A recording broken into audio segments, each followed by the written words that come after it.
To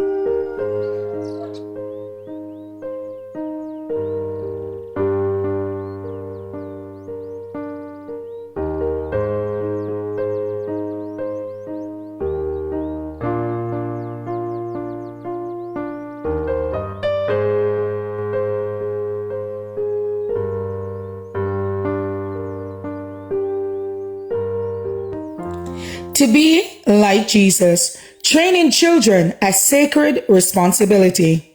Wherefore come out from among them, and be ye separate, saith the Lord, and touch not the unclean thing. And I will receive you, and will be a father unto you, and ye shall be my sons and daughters, saith the Lord Almighty. 2 Corinthians 6:17 and 18. When parents and children meet at the final reckoning, what a scene will be presented. Thousands of children who have been slaves to appetite and debasing vice, whose lives are moral wrecks, will stand face to face with the parents who made them what they are. Who but the parents must bear this fearful responsibility?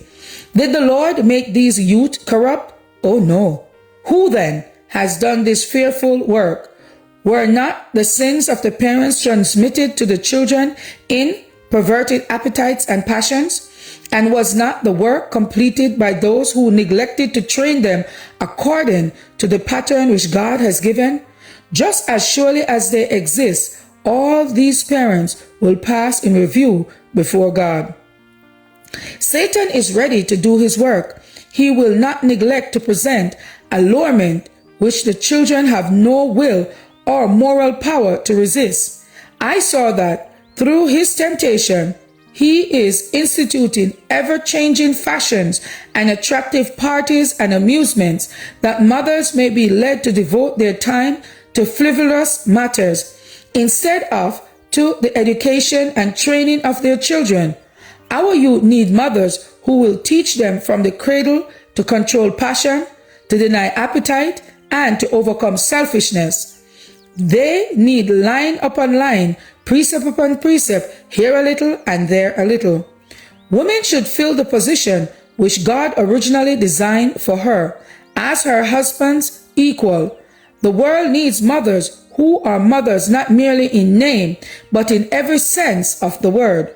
We may safely say that the distinctive duties of women are more sacred, more holy than those of man.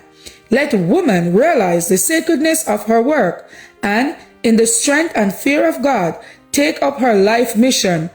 Let her educate her children for usefulness in this world and for a home in the better world. I entreat Christian mothers to realize their responsibility to live not to please themselves, but to glorify God. Christ pleased not himself, but took upon him the form of a servant. He left the royal courts and clothed his divinity with humanity, that by his own example he might teach us how we may be exalted to the position of sons and daughters in the royal family, children of the heavenly King. To be like Jesus, July 9th. As for me and my house, we will serve the Lord. Thank you all for listening, and please join us once again tomorrow for your daily devotional reading. God bless.